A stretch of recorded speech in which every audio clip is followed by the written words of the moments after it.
Right, Thank you very much. Firstly, congratulations on this seminar tonight. It's been absolutely fantastic. I think everybody here has learned something. My first question is to Acting Senior Sergeant Lisa. Who do you report a scam to? There's multiple ways that you can report a scam. So you can, one of the common ways now is report cyber online, and often people can be referred to that if they go into a station. The reason for that is often scams where we can't identify they've occurred in Victoria.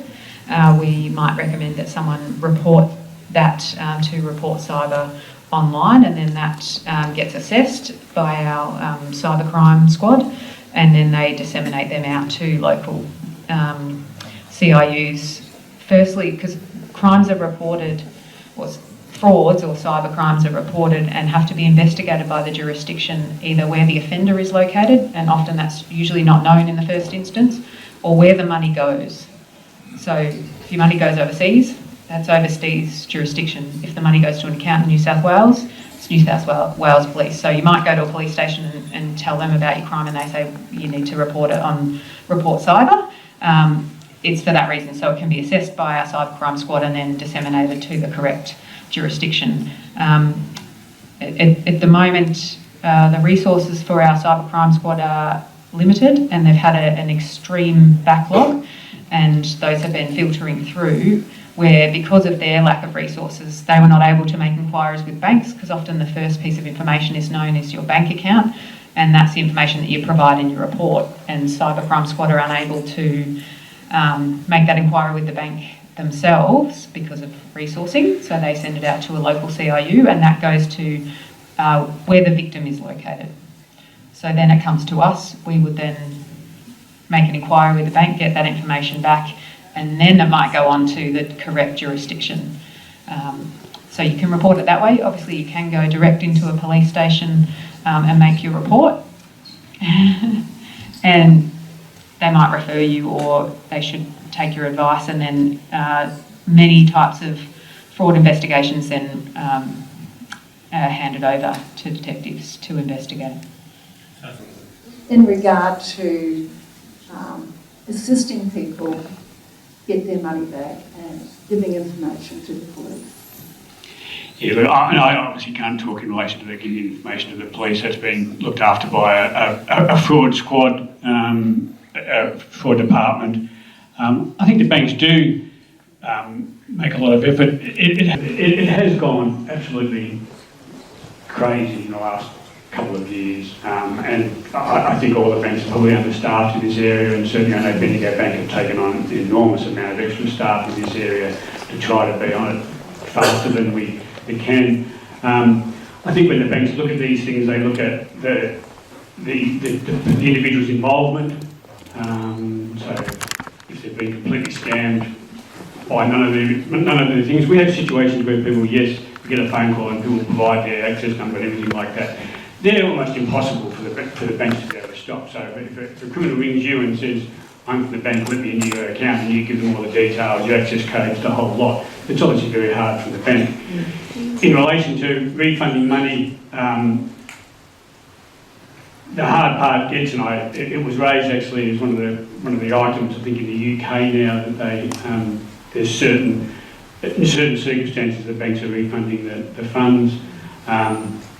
But there is some fairly tight controls in relation to, again, yeah, might be the best thing to talk about. But the reality is, once there's that indication of the bank saying that we'll refund, you then have people scam the other way. So for argument's sake, I have a friend who lives in Hungary. I'd send him $200,000, or I give him access to my bank account. He moves $200,000 across to his bank account. I go to my bank and say I've been scammed for $200,000. If the banks have to give the $200,000 back, I get it. I turn around to my mate in Hungary and say, give me back half of what I gave you and make a profit. So there's always going to be where people take advantage of the situation if there's a situation where it's an automatic thing. So these are all investigated individually, and the circumstances always are different. You know, there's different situations, different involvement, and the bank at the moment, yeah, just has to make a judgment call on that. Thank you. That wasn't a go at you personally. No. I expected a question, to be honest, at some stage. Yeah, look, if I could just give one case study which was actually the subject of examination in the Financial Services Royal Commission involving the bank that I worked with for 3 years after I retired for the second time. And this involved a person who was involved in a romance scam, and he was encouraged to pay 25,000 pounds. So he had to go and convert it into from Australian dollars into pounds to be able to send it across to the United Kingdom. And so he went to a branch of the ANZ Bank and said, oh, you know, I'm going to buy some gold in London and I need $50,000 in my money to be converted into pounds in order to buy the gold, and I'm going to go over to London to pick up the gold from somewhere and deliver it to someone.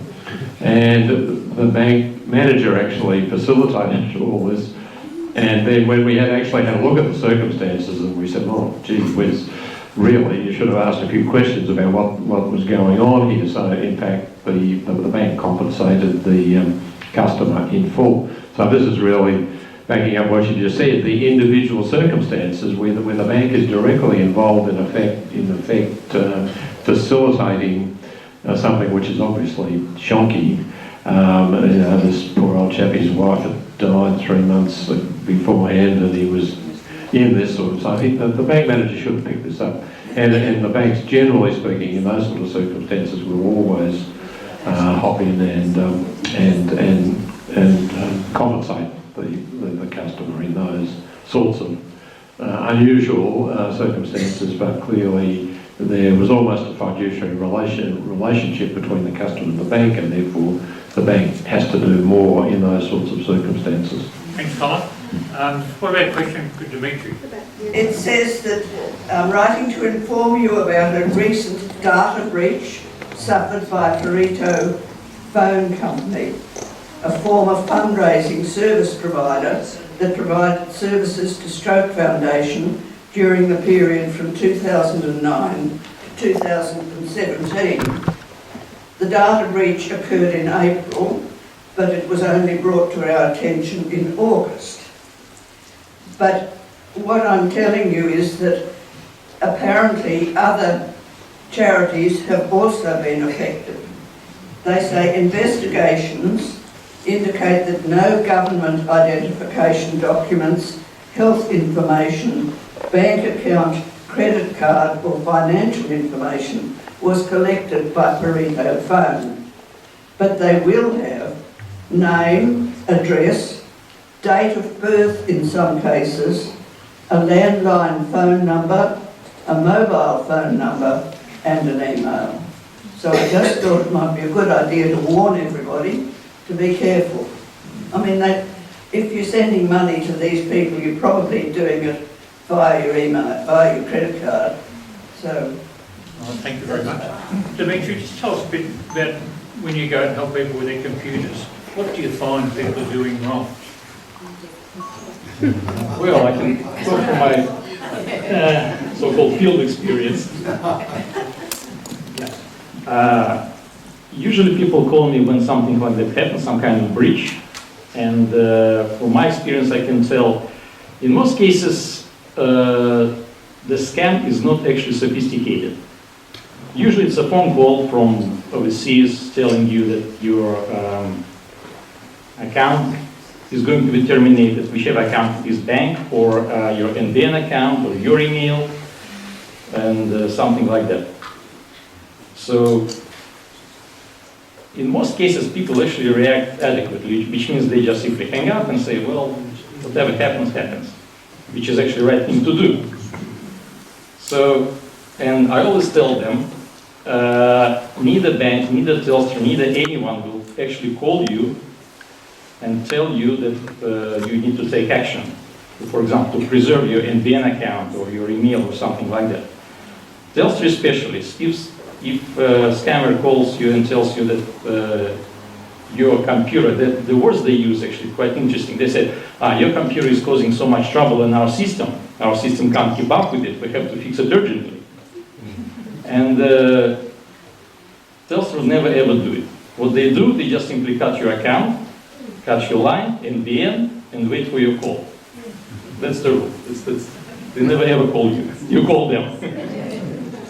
So, in some cases, I would say maybe 50, maybe 70, 30% cases, people take action, actually they let a person into the computer. Usually it's a remote access software of some kind, or extension in the browser. Well, they use various interesting techniques. So when they get to your computer, again, two different kinds of scam. Either they try to steal as much information as they can, or they try to trick you to, they're placing it as a service call. We're a good company, we're trying to help you, we're trying to solve the problem, we will install an antivirus software for you, and they sometimes try to show lots of errors on your computer. So your computer is running slow, and we need to fix it, see how many errors you have, and people normally say, yes, of course, let's fix it. And during the course, they normally ask you, okay, you have to pay for the antivirus software, which money goes to hackers, and they sell you services, they sell you various other things, computer-related, which are not actually, they're not actually stealing any information, they're actually providing a service you don't need.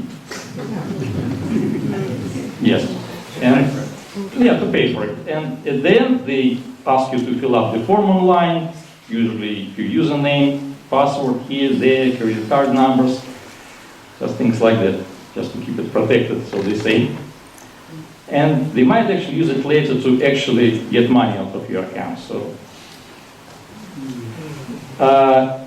in the meantime, because your browser stores most of the passwords, many people actually go for convenience and they just simply store their passwords in their browser. They can download a complete list from the browser, just complete list of passwords. The list looks like that: site, username, password. And they can do whatever they like with it. So what I do, when I come, and first I ask, what happened? What did they tell you? How far did they go? What information you told them, revealed to them? And if they didn't get into the computer such, I actually don't need to do anything. I just quickly check what's happening there. If there's no malicious activity, I basically tell them if something like that happens again, just hang up, don't talk to them.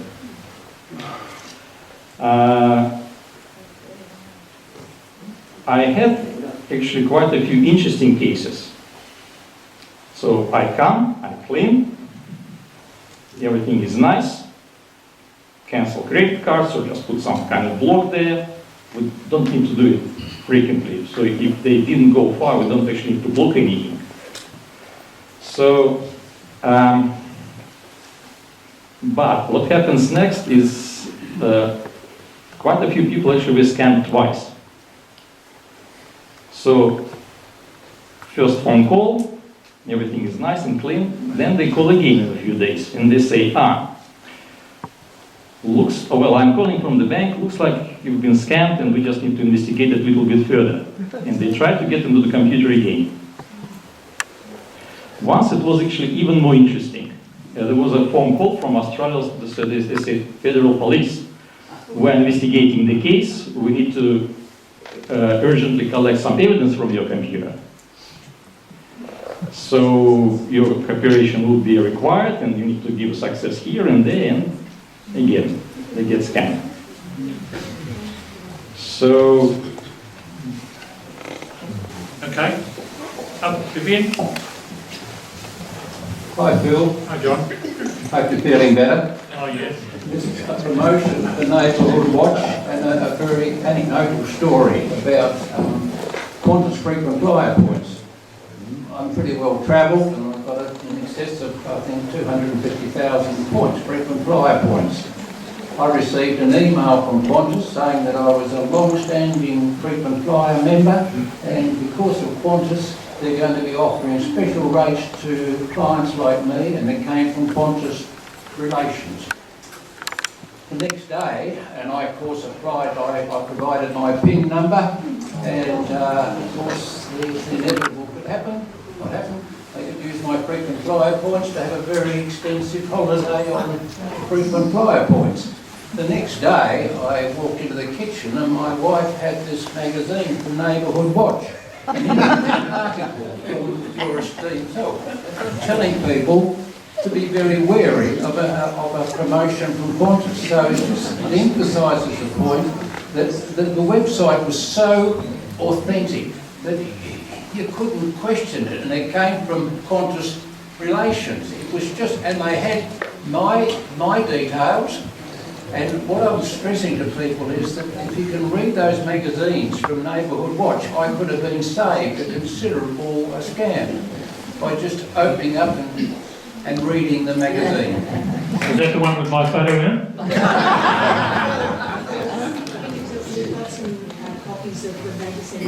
And you say, well, that's some copies out there for people who haven't seen it. Yes, up the back there. Vivian, move, Vivian, come on. We're going to finish by 8:15, so we've got a few minutes yet. Thanks everyone for the input. It's very, very useful to everyone. Colin had touched on the dark web, and just to the panel in general, why is it, because there's so many nasty pasties out there, why has it not been obsoleted? Why?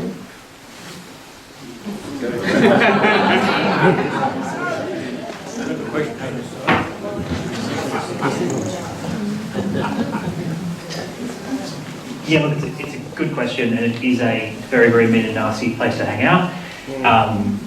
Our very talented guys and girls spend a lot of time there, doing a range of things, but in particular, if a client has suffered a breach, we're actually out there looking for credentials that have been compromised to work out the scale of the breach. So we sometimes have to actually get into that really nasty space.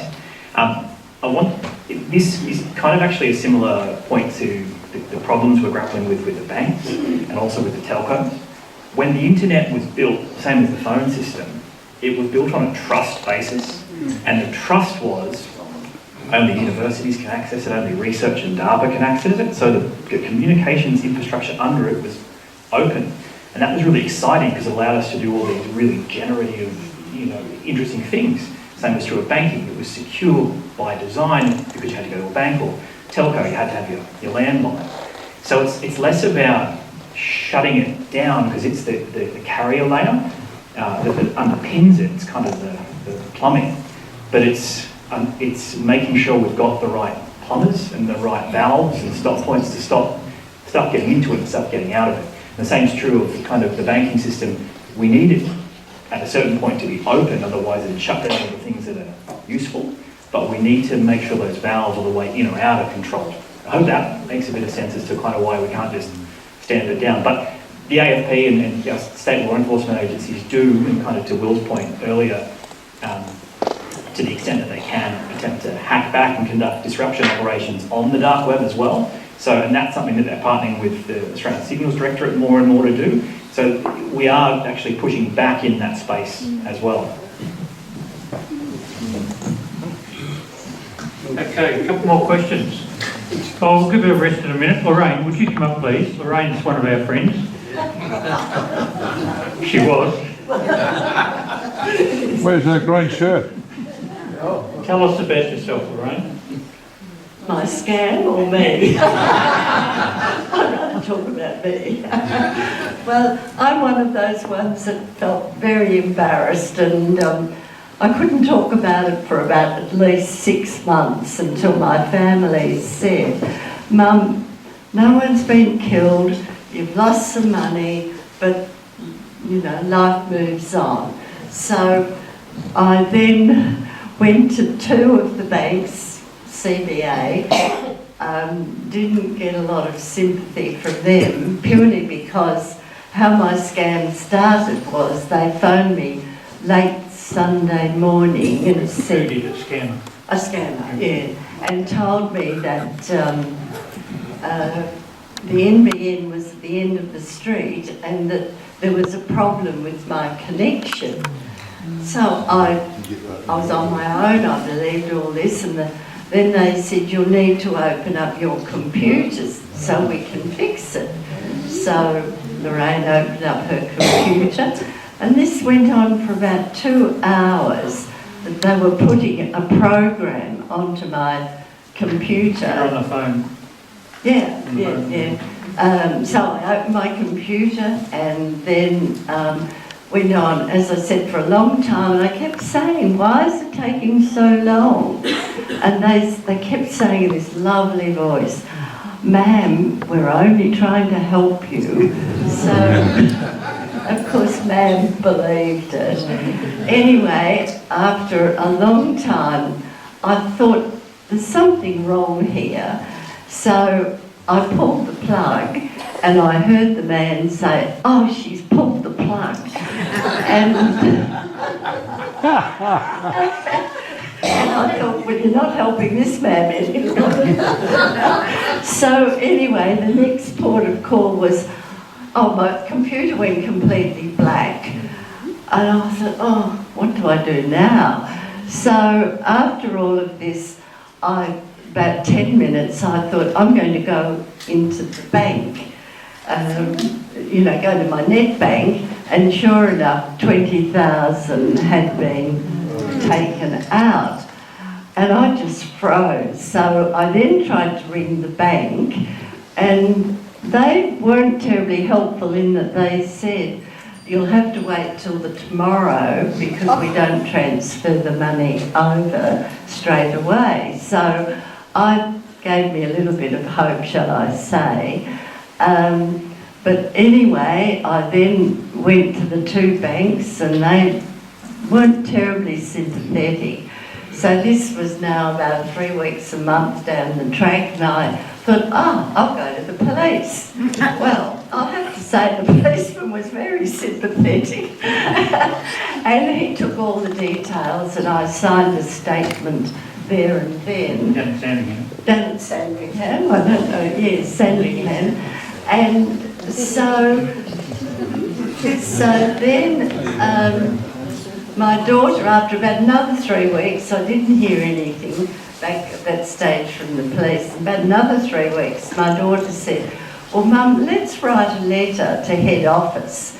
And my daughter is an English teacher at year 12, so I thought, oh, well, let's go. So she wrote a letter with the suggestion that we were on the understanding that you didn't transfer the money straight away, that you held it, a certain amount of time. So that was posted to head office, and about, I think it was 3 weeks later, the lady rang me from the Commonwealth Bank, who I think she said she was the manager of head office. Well, I didn't believe her. I argued with her. Anyway, so she convinced me in the end that they would be transferred. They had agreed to transfer the money back into my account next day. But the interesting thing of all of this to me was I got a phone call from Sandringham Police about a week later to see if I got the money back. And they said, in actual fact, the scammers did nothing wrong. And I found this unbelievable. And I said, well, please explain. And they said what they do is they they pay a student money, might be $200, I don't know, to create an account. They transfer the money across, which they can do legally, and then within probably 30 seconds it's gone. So my happy story was that I did get the money back. It took 4 months, but I still couldn't speak to anybody about it for months afterwards, and it's sort of only That's why you didn't speak in the street. I'm not sure who told you up here. So that's my story. Thank you, Lorraine. That's a real life story, isn't it? All right, Jeffrey, we've got a couple more minutes, haven't we? It's 8:11, 8:15 we're closing. Any other questions? Yes, yes. I've got just a grant, just a general question about mobile phones, which we've had for 40 years around, as we know. Now they can identify potentially fraudulent calls, but only recently it's Optus made noises about actually blocking them. Now, can you think of a reason other than just negligence and chasing market share why they can't actually block them? It's a really good they just haven't question. done Yeah, it for 40 years. Telcos were really good at, and have been really good at over the years, detecting activity that threatened the network, because cynically, the network was the product. I'm not throwing them under the bus, but that was what they looked for. If there were disruptions to the network that could impact the operation, they were on top of it. What they've been pivoting now to is kind of being pulled through, and I guess the other dimension to think about in terms of telco is it's a co-regulatory environment. It's highly regulated, but in a kind of fractured way. And telcos have, for better or worse, the ability to make some of their own industry codes and standards and those sorts of things. So some of the early attempts were done through voluntary codes to prevent, we've talked about porting fraud tonight, some voluntary codes to prevent that. But frankly, it took direct kind of government mandating of that to get any traction. And that's what we're seeing now. We're seeing a shift on the public expectation and then government regulation that is pulling the telcos because they do need to be regulated. That's not a good thing to say from a, if you're a telco and you want to spend money. But it's a push and pull factor. So, they do need to be brought along on the journey. And there are, this isn't I don't work for Telstra. Telstra has kind of lent into, it's got a cleaner pipes initiative. To that plumbing analogy, they've been looking at interrogating the traffic in a more detailed way. But in their defence, the capability, we experienced this massive upsurge of traffic, right? There was so much more. And it's only kind of now they've caught up and they can go deeper into it that they're getting a handle on it. But that's sadly going to be a constant kind of arms race with the bad guys using the same technology and then trying to monitor it. So I guess it's a push and pull of regulatory technology, but it's a fair point to say that their early concerns were about protecting the network. They're not about protecting individuals. But it's pretty clear now that the cost, the reputational cost of a breach is going to make it worth their while. All right, we're at 8:15, that's it. Jeff? Right on time, aren't we, Jeff? Okay. All right, I'd just like to close off by thanking our speakers, Colin, the CyberX blokes, Cyber CX blokes, that's Grant and William. We really appreciate you spending time out here. At least to give it a bit of a checkered day. What you don't realise with the police, when you deal with them, they do night shift. And we've been dealing with Catherine Wilkins, Commander Catherine Wilkins, and it actually knocks them around. But they absolutely get exhausted. And you think, oh, they're there all the time, they're bureaucrats, whatever, but they are actually doing a lot of night shift, and it's a busy night shift too, isn't it? Yeah, so we just don't understand it as general public. And our little bloke from the school was good, wasn't he? Yeah. Now, just as a final sort of stitch up, I'd just like to break credit to this bloke over here, Jeff Bransbury. These things don't happen just automatically. He puts so much work into this. As you know, I've been sort of off-handed at the moment with a broken leg, but he just kept going right through the whole thing, and he did a magnificent job. And only Mary would know how much time and effort he puts into these things. And you should see my bloody emails. I have to open them. You'll ring me if I don't open them. So look, thanks everyone for coming. We're producing a video. Paul, one of our good friends from Neighbourhood Watch, is videoing the whole event. He's going to spend the next month editing it. Yeah, about that, I think. And then we'll probably make it available to all the residents. Now, hopefully you've filled in the registration sheet, so we've got your email address. Now, if you haven't done that, just contact us on our email address through Neighbourhood Watch, and we can send you, is it going to be a link or a DVD or what? A link? A link, so that'll be good. And what we'll do is put Jeff's face on the link, so there'll be a photo of Jeff and me, with a link in between. All right, thanks everyone. I hope you've had a good night.